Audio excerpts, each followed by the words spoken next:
Hello, welcome to the podcast. Today we have a very special guest, Tim Donovan, one of my favorite people ever.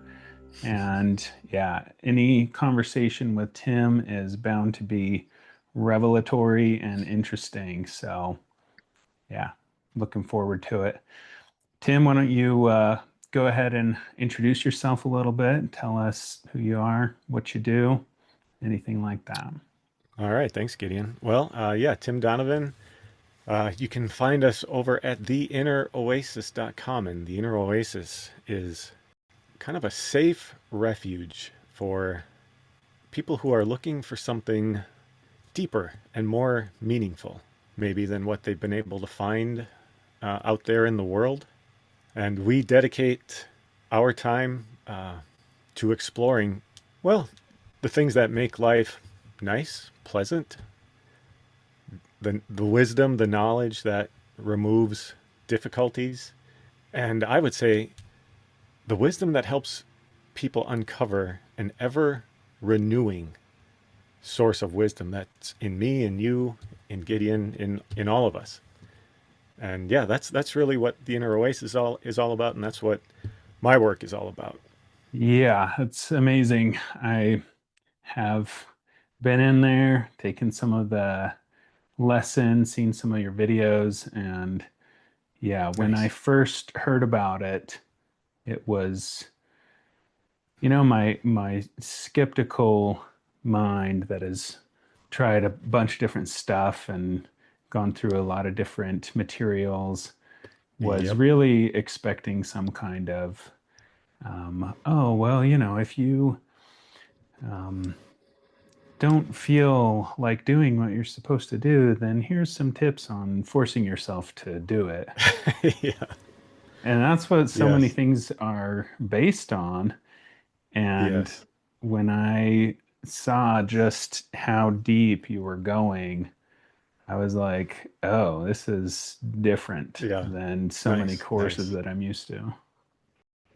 Yeah, I think that is um, kind of the big differentiator, I would say, is, there's a world full of good advice out there for managing your time and setting goals and dealing with difficult people.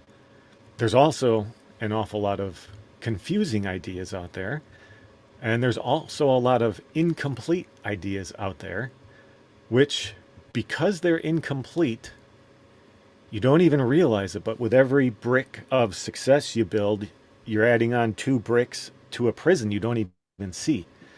And so, yeah, I guess already, Gideon, we're going a little deeper than the usual surface level already in this conversation. But yeah, that's what we're built for, and that's what we love. So, and I know you are Yeah. too. So yeah, Oh, yeah, big time. And I imagine there's people listening that can relate to having tried a lot of different things. And then hmm when that program or concept or list of habits to try to take on doesn't work, then, well, it must be something wrong with me. This yeah, is working for these people, to whatever degree. Why isn't it working for me? And you start stacking those up over time, and you just start building more and more of like more emphasis on there being something really wrong with you. And the hole gets yes, deeper as you're trying to get out of it. yep, yes, very true. Yeah, that whole idea of,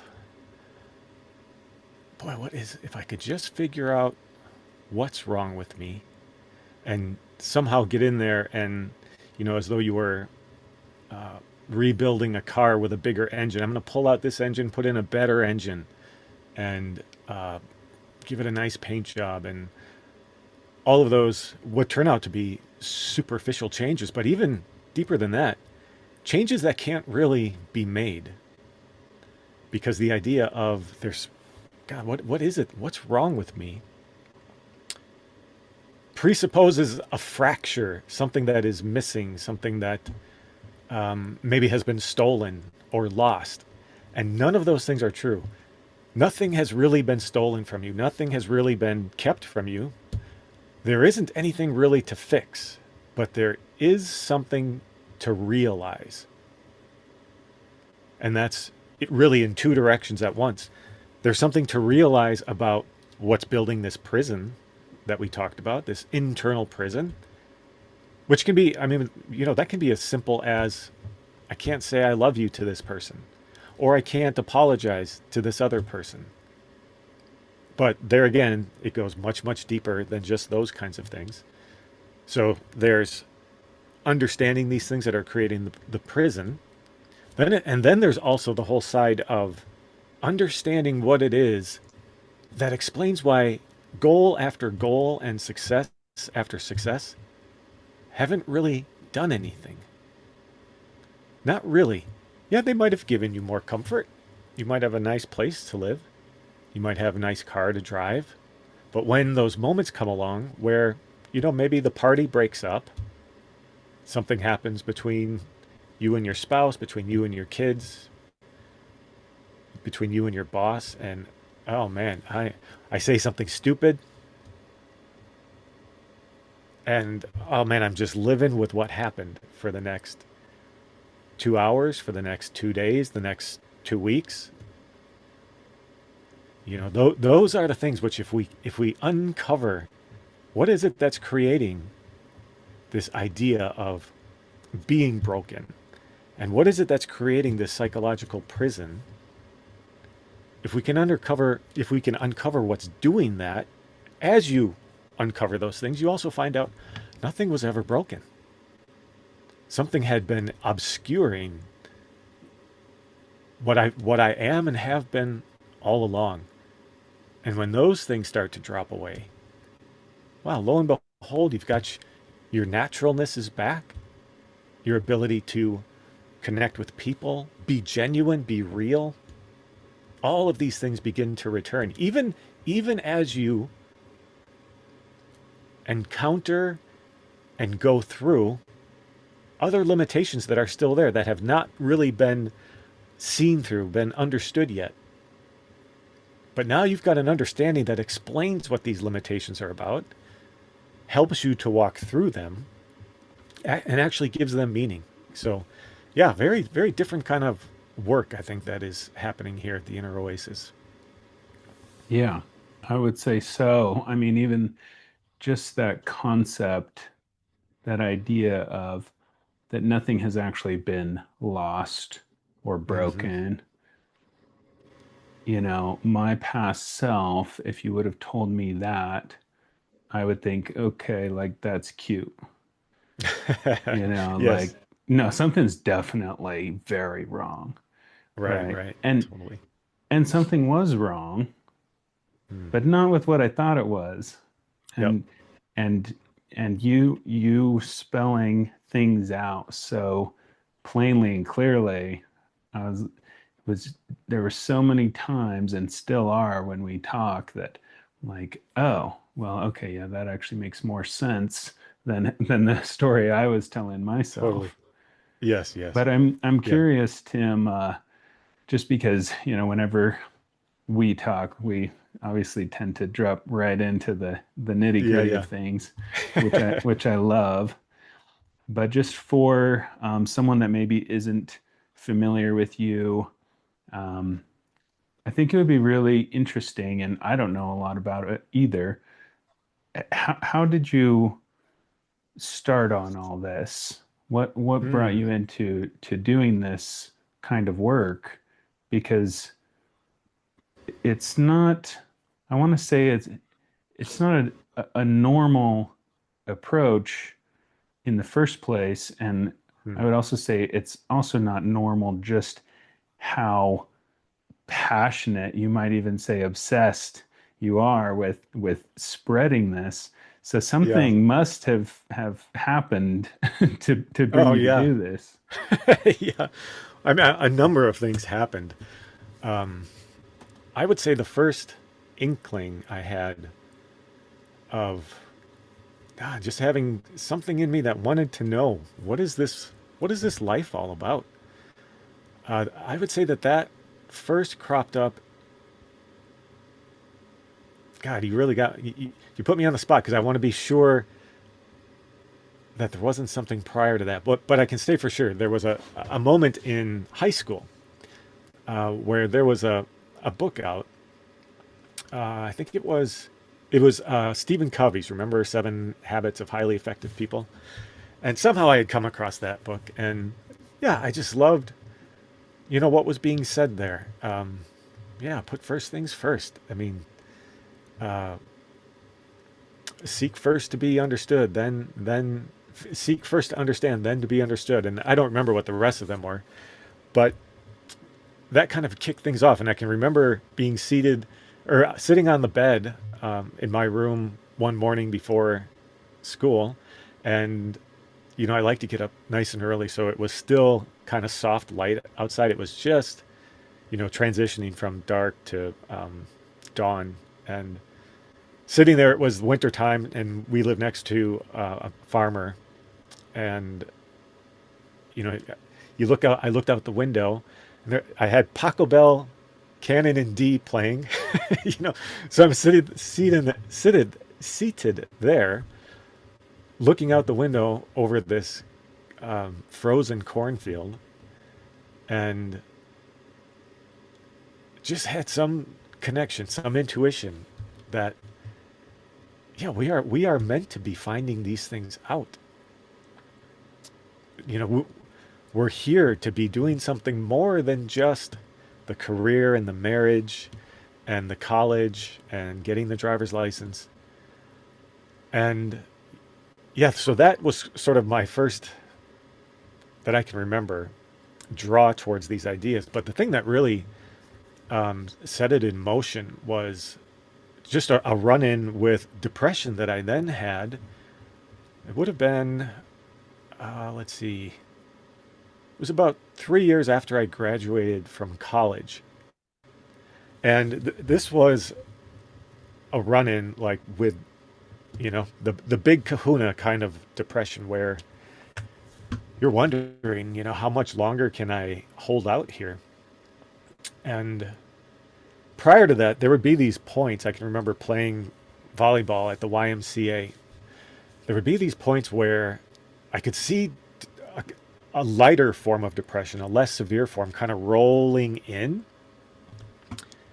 And the moment it would start to roll in, we'd be there on the court and I'd be like, oh no, here it comes. Here it comes. And I knew that I had no idea how to stop it and how to end it.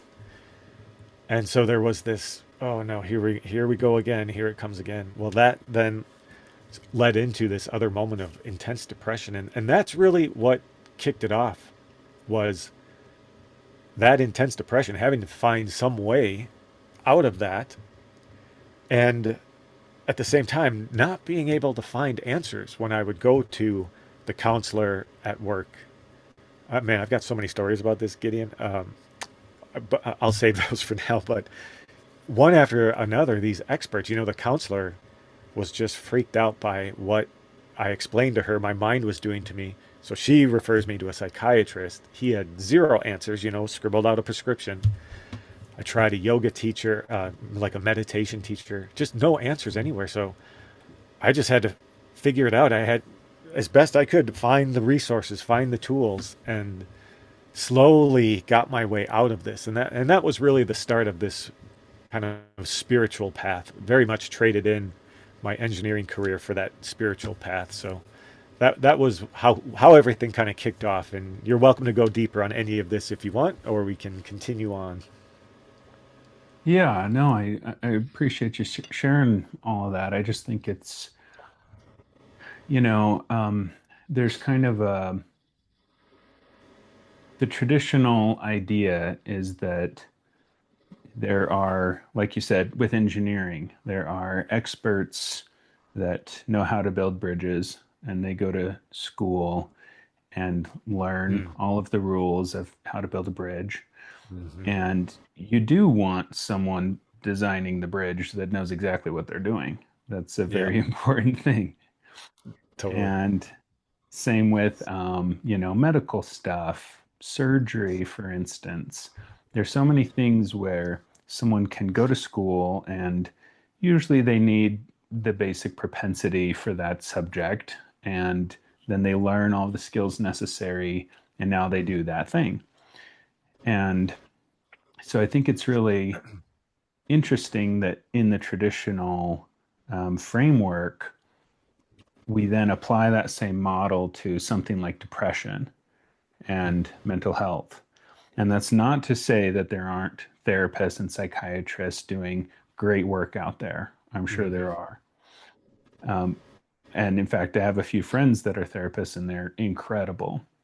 Nice. For me, I went to quite a bit of therapy for depression and addiction. And there was just this distance between me and them Mm-hmm. of Yeah, yeah, they're the person that has read lots of books about this and studied it, and they're applying this specific technique in this yeah. therapy session, and I'm over here, the one with the big problem, and we need to talk about this big problem and Yeah. figure everything out through this lens that is accidentally confirming that I'm really screwed up. Right, right.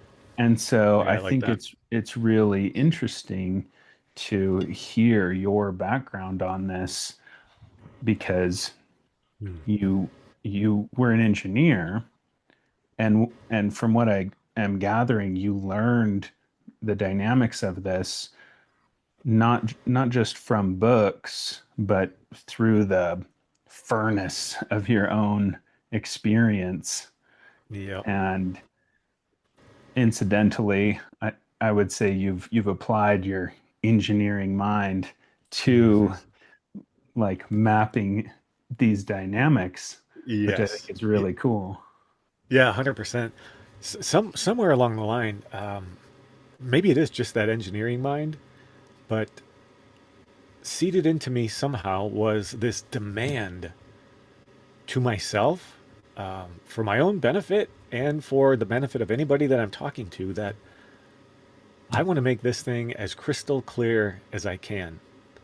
And yeah, what started with a lot of different books. I mean, there are plenty of true masters from the past, that left an awful lot of seeds, an awful lot of instruction and guidance. But kind of like you were alluding to, there is intended to be this point where the the lighted flame lights that other candle, or the lighted candle lights the unlit candle, where we begin to learn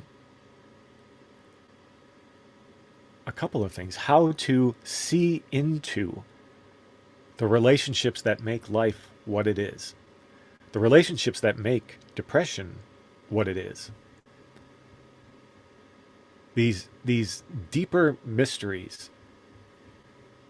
I can remember somebody saying to me once, this was kind of early on in my studies of these things, of these principles, where I and I'm sure you felt this, Gideon. You want to share this with people. You won't believe what I found. I'm still learning, but check this out. And it was along the lines of, what is this human existence for? And the person basically said something like this: would you stop wasting your time? Though you can't answer that kind of a question. Like, stop thinking so much. And so these things, you talk about these deeper things, and for a lot of people, they get balled up into this. Oh man, you're always in your head doing so much thinking. They don't realize that they themselves are carrying around the book of life. All of the things that those truly enlightened beings from the past, whether it's from religions, whether it's from philosophy, whatever it might be, the same discoveries that they made, those discoveries are also within each of us, just waiting to be unearthed. But, there's kind of this shovel we've been given, but nobody's ever shown us how do you use it? How do you dig? what does it mean to see into these subtler relationships of life? Like, how do you do it?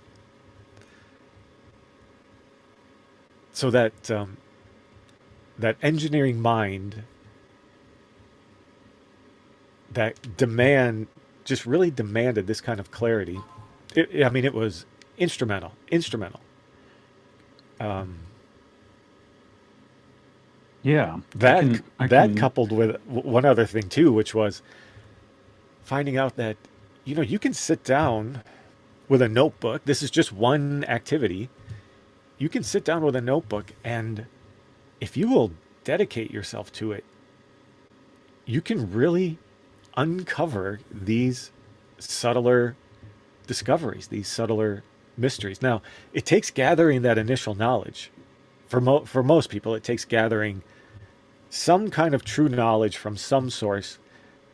Not just true knowledge, but true knowledge that they can comprehend, because so much of the time these things, they're encoded in riddles, or the real transcriptions that have been left behind were from some individual who was the expression of this understanding in its pure form, just talking about it and not really concerning themselves with, let me lay a step-by-step plan or a step-by-step map to make this very clear. They were hitting this point and then suddenly moved to this point, and you as the listener have to have this kind of foundation to be able to piece all these things together. So yeah, go ahead, Gideon. I know you were jumping in there.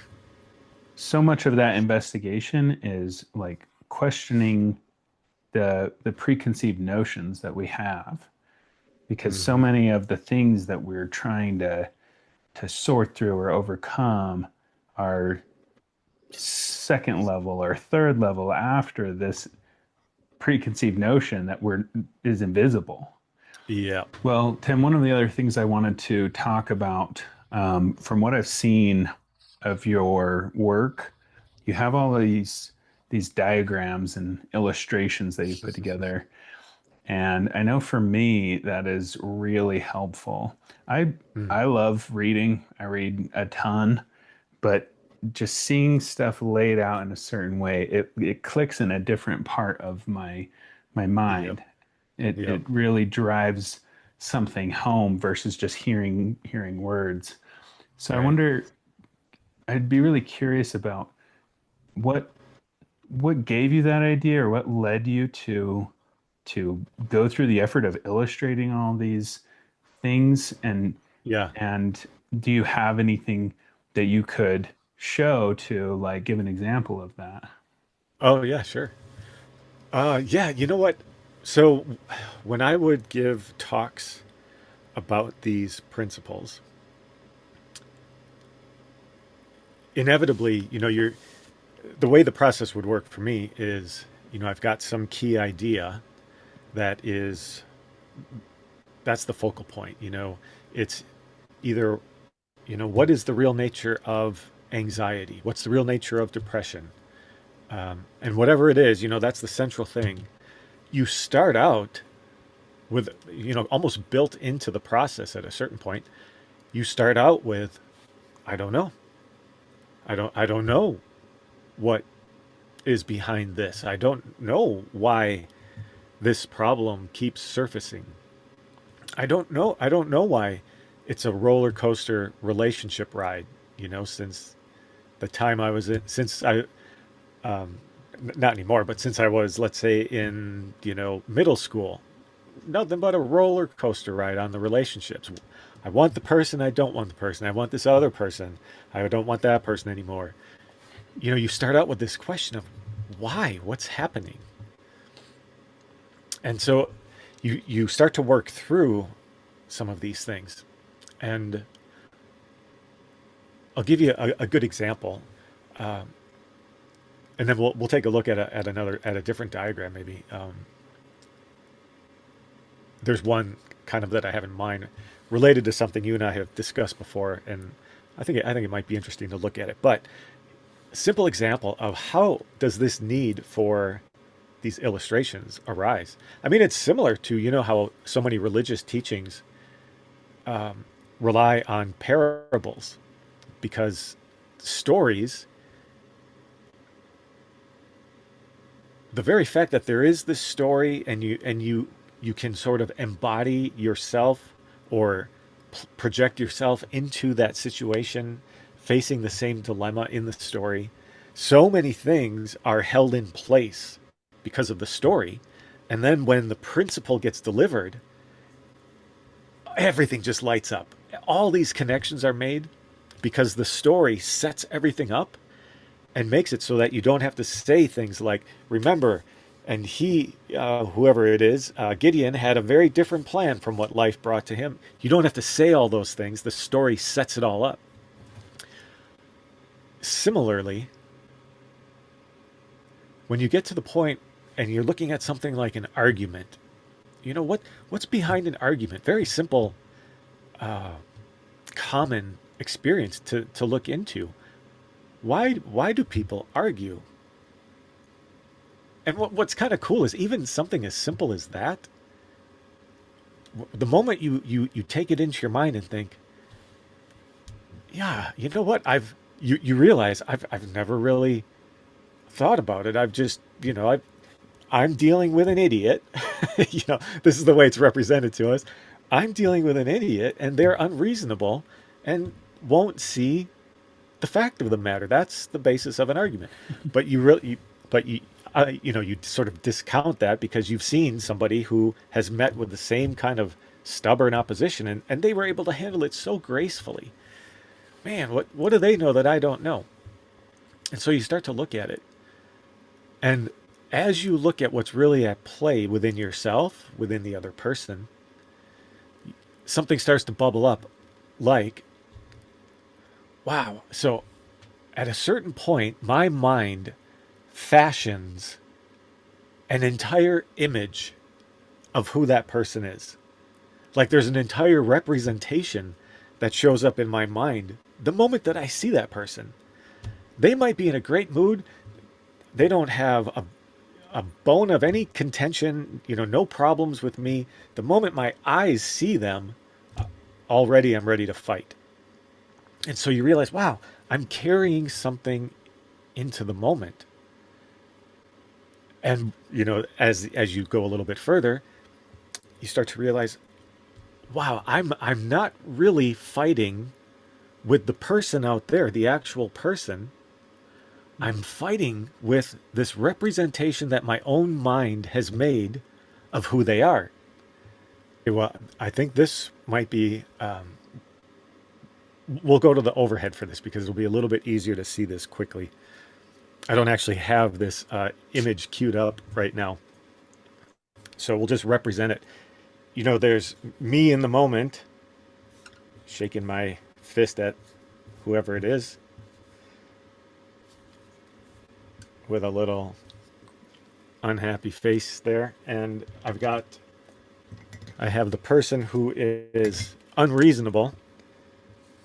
I'm drawing them in red intentionally. They're fighting with me too. Both hands fighting with me. Put them up. And they're really mad. And you start to realize that actually what's really happening is my own mind is sort of projecting into the moment what it has fashioned this person to be with their, irate expressions. And it's actually this that I fight with. And the person that I think I'm fighting with, the person in the physical body that I can see with my eyes, if I were to draw them more accurately, it would be somebody who actually isn't hot at all, really, but who is just doing the best that they can to state their case about something. I'm experiencing the red heated person projected by my mind, and I almost can't hear a thing that this person is saying. So to make it immediately clear, I guess this was a long way around it, Gideon, to tell you where does the need for the illustrations come from. It's so that Hmm. you can have this image in your mind and realize my whole life I've been fighting with this, which has come from my own mind. Now that stays with somebody. The explanation of you've been fighting with your own imagination, yeah, that can be helpful. But when you've got the image of something like we've just drawn out to fall on instantly, just like those parables, it comes with all of this understanding built in, and then you can start to contemplate different parts of this. Maybe initially you see this in one of the talks and you can sort of see it, but you're not quite sure, like, why does this person still make me so angry? And so the image comes to mind, and instantly you can begin to work with understanding it, work to see more deeply into it. And I just find whether it's illustrations, like I love to use these kinds of illustrations, these whiteboard illustrations, but video clips from movies, props. I've got a whole stash of props because there are some things that you want to convey that the moment you see it, you'll never forget it. I'm going to give you the perfect example. Okay. So we talk about one of the biggest limitations in just having a nice life, not running into people, and not being punished by your past or by who you were earlier today. We talk about exiting the theater of your mind. And we talk about how important that is. A great representation of what happens when something happens and then you find yourself, you're just kind of slumped over, looking off into the distance, just thinking about what happened. And you can sit there, you walk into a coffee shop and you'll see somebody who's just lost in the relationship they once had and no longer have, or lost in what happened at work, and they missed the moment to really set the boss in place, to really put him in place or put her in place. And they're in this theater of their mind. And so our prop representation of this is this, that you can be, going around town, and suddenly your mind will remember what happened when you were a kid. It'll remember what your partner said to you when you left, and the curtain gets completely pulled. And you are in this theater, in your imagination, running movie after movie. Could be the same movie, and it's just looping, running it over and over and over. I should have said this. I can't believe I said this. So when you've got things like this to help convey these ideas, man, I bet you won't ever forget what it means to be lost in the theater of your mind and to exit out of it. Exactly. You're like, oh, I saw that clip of that funny guy wearing the curtain hat, you know. Yes, But totally. that's exactly right. Like I just with this exact example and from that prop and also a couple of the diagrams you have of the theater of the mind, Yes. I just from that I catch myself when I'm like pretty present in my life and in my body and in the moment. And then all of a sudden I'm like somewhere else. Yep. And then I go, oh, where'd I go? Oh, I was doing that thing. I was blocking off the world and went into this Yes. whole different realm of thought. And I love that you clarify that that's not bad. It's that's not the issue. The issue is can you come out of there? Yep. Yep. And that's what I've found to be really powerful about how you lay these things out and show those visuals. Yeah. In fact, actually, you know what? Let's go to this example of the theater of the mind. You're in the relationship, and your partner says to you, I'm sorry, I've met somebody else, and you you just you can't believe it. How did this happen? What went wrong? And there's the actual moment when this happens. You have the actual conversation. But then once that happens, you'll find you are in the theater of your mind over and over and over again, watching what's being played by that projector in your mind, reliving the movie.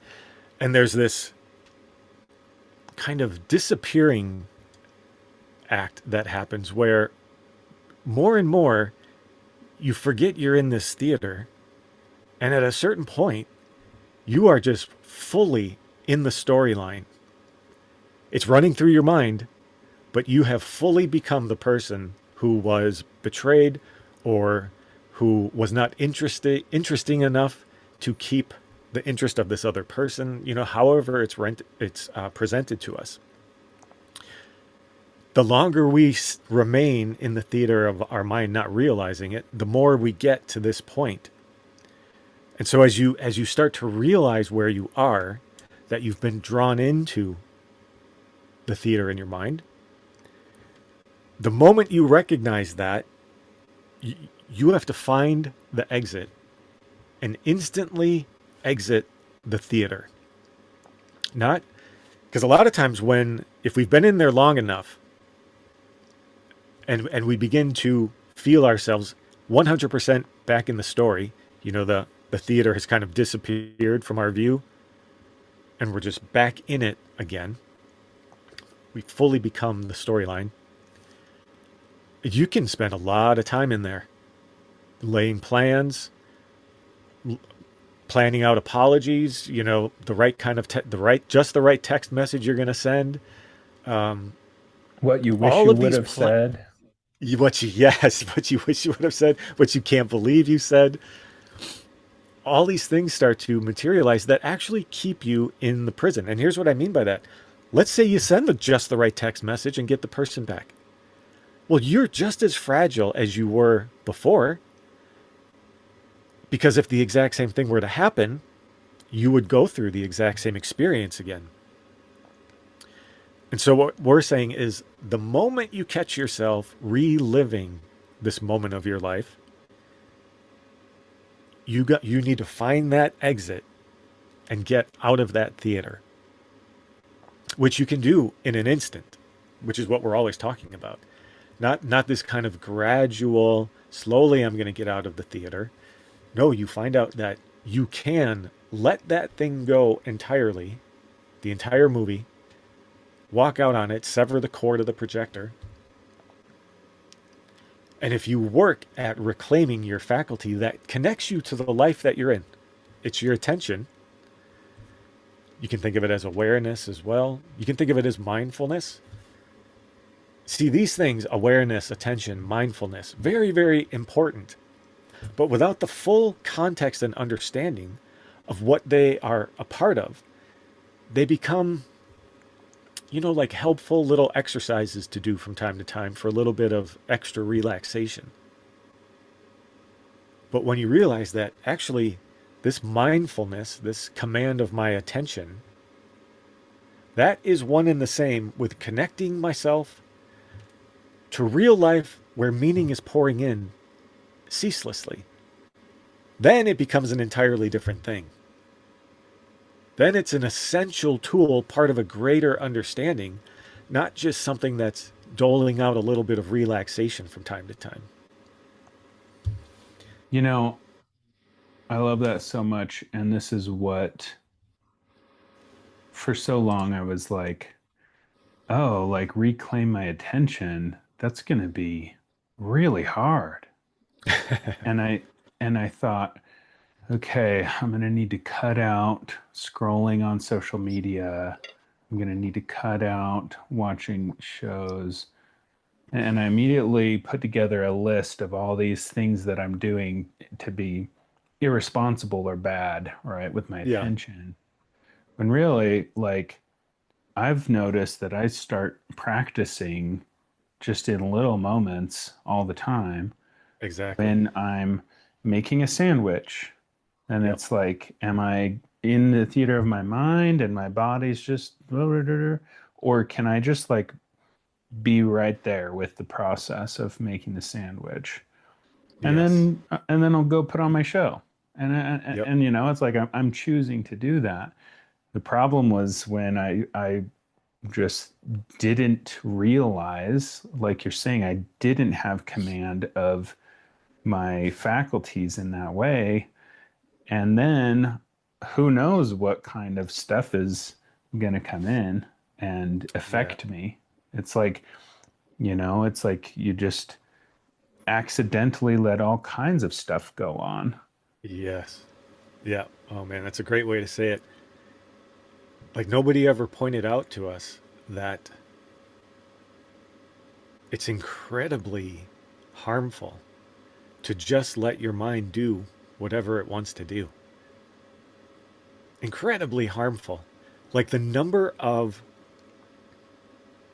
like for every one insult that happens for real out there in the world, because of the unruly nature of our mind and the fact no one ever told us that you can have command over these things. For every one insult out there in the world, you're subjected to 100 insults because of the reliving of these things. Over and over again, they're recreated.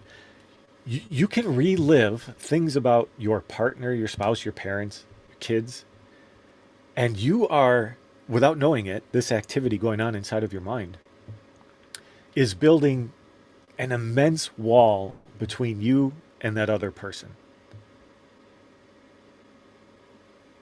And then each time you meet that other person, strange, there's this grudge, this wall between us. How in the world did that happen? You would be amazed at how few people you've actually experienced in a real way, the actual person, rather than your projection of the person. And for the most part, you'd have to look to a stranger, somebody who you've not had much past experience with, because there won't be anything stored up, even though you will still look at them because through a certain lens of, oh, you know what? They remind me of that guy from high school. And you'll actually start to treat them and see them that way. To begin to find out how to have real relationship again. Oh, that's that's extraordinary. That's a gift. I love that. Here's a funny example that ties both of the main things you just mentioned together. Oh, nice. And there happens to be a picture of my first dog right there. Oh It's a yeah. little What's the painting name? of Titan. Titan. And All right. yeah, I named my Yorkie poo Titan just to be ironic. Titan. But he had a Titan of a personality. But anyway, when you said like letting your mind do whatever it wants, that's like not training a dog. Yes. And the dog's life isn't better for not being trained. The Totally. dog's always getting, you know, not getting belly scratches, you know, doesn't want people to Yep. be around him because it's not trained. And so with Titan, I treated him pretty well, well enough that people would say, I don't usually like Yorkies, but he's a good one. Yeah. And I'm like, yeah, because he's trained. And I helped him like to understand, if you don't bark and screech and make me go deaf, then you get more treats, you get more, you know, Yep. more of what you want. And Right. so I just think it's so interesting to think of like that so much of this is not knowing how to use the faculties that you've been given. And I 100%. love that focus on your work because it's so different than saying, oh, you have a big Yeah. problem. There's something really wrong with you that we really got to figure all this out. It's like, no, let's just get you back in the Yeah. center of your experience. You know what? I mean, the example of Titan is so perfect because there's an aspect of it that goes so deep, way deeper than you would ever expect. So you take the time to train Titan. Now, there's a number of things already at play. And I'm sure the Caesar Milan would have all kinds of things to say about this, the dog trainer or the dog whisperer. Um, for one thing, that dog, when there is no training like this, I mean, they are constantly on edge. Who's the alpha here? Am I the alpha? Do I have to watch over all this? So there's a kind of anxiety that you free the dog of because you've established a right order to things. But then think of what happens when you and Titan go around town. And if you've ever seen a dog that is well behaved, wow, think of the number of lessons that flood you in an instant where you see that. You think, wow, there's somebody that actually, they really care about that dog. They've taken the time. They've made a sacrifice. And look what they've been able to do. And look what a dog becomes when it has this right order in its life. So your own work with your dog, aka our own work with our minds, is way more than just your mind is now pleasant to be around for you. Your mind is now a pleasant thing for other people to be around. Because they see somebody who, wow, you know what? When we have a discussion, I'm talking to Gideon, he's just there with me. It's striking. I like it, and I've never seen it. It's so rare. But it's this message of, see, it's a principle in action. And that speaks, the saying, what you are, I can't hear what you say, for what you are speaks so much louder than what you say, something to that effect. Same exact thing, that all of that, any work that you do on yourself, any genuine work you do on yourself will produce a change. And that change is the lesson, is the help that we have to offer the world. I think we've talked about this, Gideon, maybe in past conversations, that there's a part of us that wants to kind of, the moment we've sort of begun to catch some of these ideas, it wants to rush out and save the world. You don't have to. And not only that, there's a bit of a danger in rushing out to save the world, because I would say 10 times out of 10, the rush to save the world means you've left the important lessons a little bit too quickly. They didn't quite get in. Not fully. Something said, all right, we got it. Let's get out there and save the world. But if you had really gotten the lesson, you would have been relieved of the angst of having to save the world, because you would know the character that you've got in a given moment, that's the only thing you can really render unto the world. And you don't have to do anything to render it. Your character is self-rendering wherever you go, for the good or the bad of it. So if you've ever seen somebody just negative in the grocery line, everything that's said to them from the cashier, they're, what are you talking about? No, I didn't want that. There's a harshness to almost every response. That's what they're rendering unto the world. And they can't help but render that. Same thing for us. Any work we do to understand ourselves more deeply, that's rendering help to the world. Intrinsically. Well, I love that. And if anything, it's one less person that other people have to constantly worry about, right? Yes, right. So at a minimum level, it's that. Yeah. But I agree. And it's so interesting because that requires a lot of trust, right? Because I still think about purpose quite a bit, but I used to like obsess about it. What is my purpose? What is my purpose? Yeah. If I could just find my purpose, then I'll Yes. go and I'll like do that Yes. purpose all the time.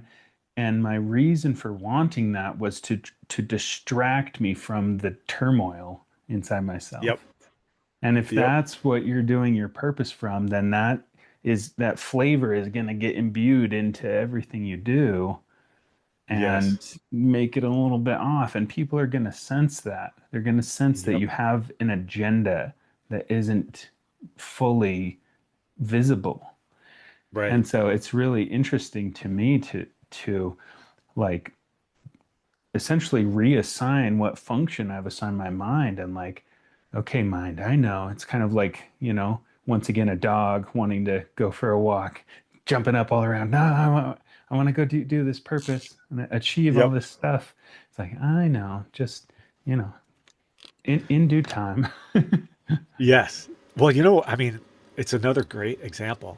Uh, and it speaks immediately to the real issue. What came to mind as you were describing, uh, well, just this whole relationship, how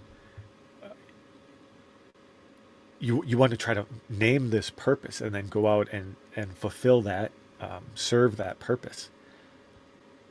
Think of, well, the example I love, somebody sets out to build homes for humanity, let's say, very worthy cause, um, especially the people who just do that selflessly, and you don't even know they're doing it. It's just, uh, Carlene and I, we watch some home improvement shows from time to time. We love them. There's this one home improvement show. Um, what are they called? Boise Boys. So they are rehabbing homes in Boise, Idaho. Great guys. What wonderful guys. Like you would love to have them as friends. Well, one of them, he and his wife, they take in orphans. They become part of their family. And kids with all kinds of disabilities and developmental disability, all kinds of things. And they are just made to do it. They're put here to do it. And they do it without drawing any attention to themselves. Just so beautiful. So now let's go back to the idea of, okay, somebody who is building homes for humanity. Well, let's say that this person that's building these homes for humanity,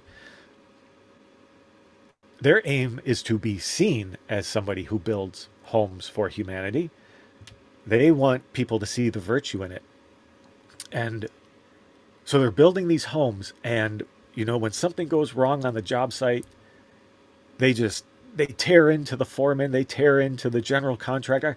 We've got a schedule to keep. I pay you to keep the schedule. And so what they actually are, as they're building homes for humanity, is a ravening lunatic, a kind of madman or madwoman. That's what they're really turning the world into. The virtue of the thing they produce at the end of all of this conflict filled effort is almost of no consequence, apart from the family that it helps. But as far as what that person gave to the world as they set out to build these homes, they were destroying the world with every mean spirited phone call to the contractor, with every expletive that came out of their mouth on the job site, tearing the world apart, thinking that I'm doing this good thing for humanity. Now Yeah, that's a wake up call. totally. And it brings the focus right back here, right Hmm. back to my Yep, own work and my that's own right. where I'm coming from. And so I don't know if, anyone listening has had that feeling of like, well, I'm depressed because I don't know what the meaning of life is or what my purpose is, or I don't feel like I belong. And all of these types of beliefs that we think is where it's coming from, that there's more to investigate, right? And so it's Yes. like that's what I love your invitation to investigate much more Yes. so than like, well, let's just get right to the actions because that's so much of what we've been taught is like Oh, yeah. action is all that matters. And basically Yep. you're depressed because you're not exercising or you're not eating right or all these things. And it's like, yeah, those are factors. And when I was really depressed, I was like, yeah, but why am I not exercising? Hmm. Why am I not eating right? Why Yeah, am yeah, I not taking care of myself? I understand the mechanics of it. That's not yeah. my confusion here. I need to go deeper. And they say, well, that's a symptom of depression. I'm like, oh, so it's a circle. Well, no wonder I'm Right, stuck if I'm depressed right. because of those things, and Yes, those yes, things yes. make me depressed. How do I get out of this circle? 100%, 100%. I wonder if I have the image here for that. Back to the overhead board. You know, here I am, dejected. I don't know. That doesn't seem like it's showing up very well. Let's do this. So here I am, dejected.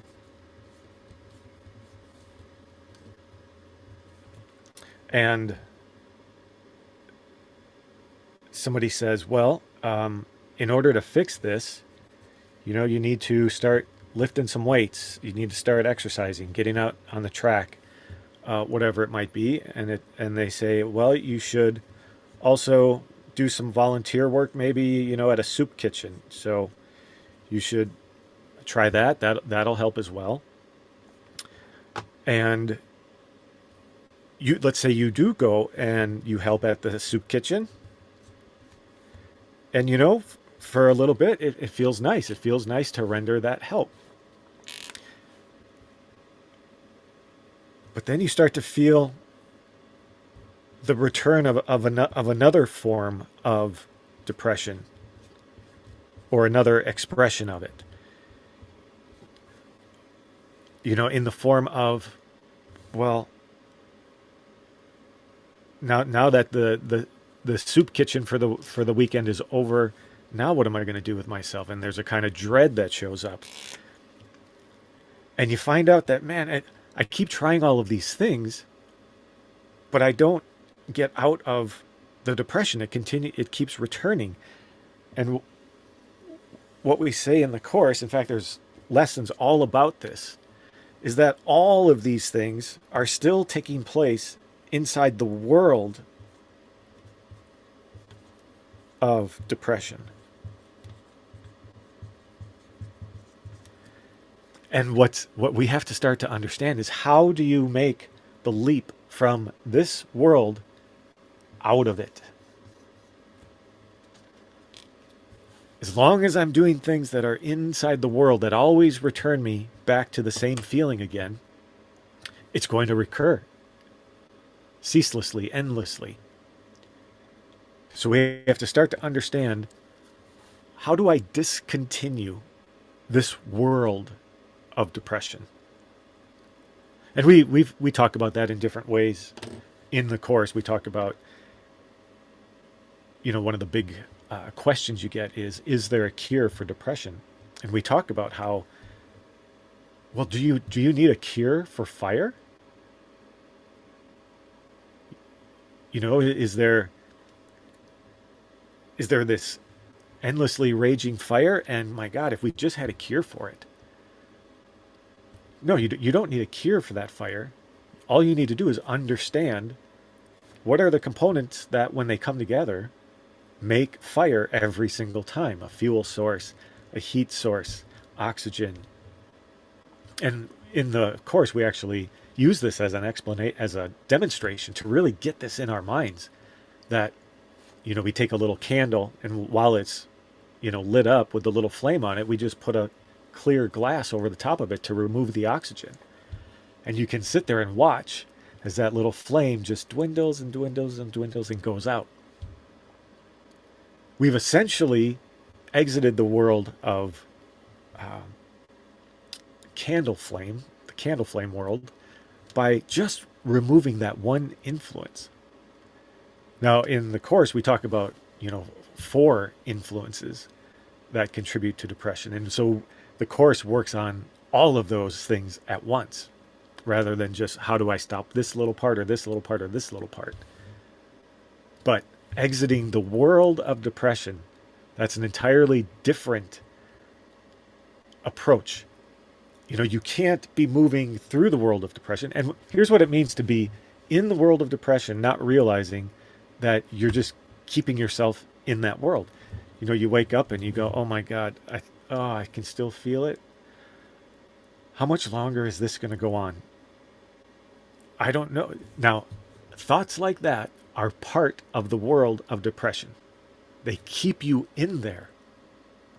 So it's little things like this. That's probably the simplest example of a thought that feels like it's part of you wanting to get out of the world of depression, that's actually keeping you running around in a circle in there.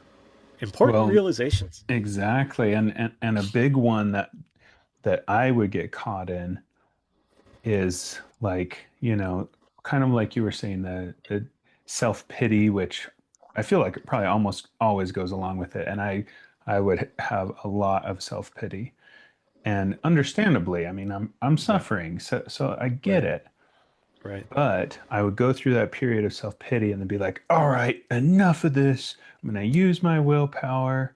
I'm going to Yeah, use my force, and I'm going yeah, to go do something, like, and it would kind of help temporarily because I'm yep, doing something, I'm moving, and so that's right. fine.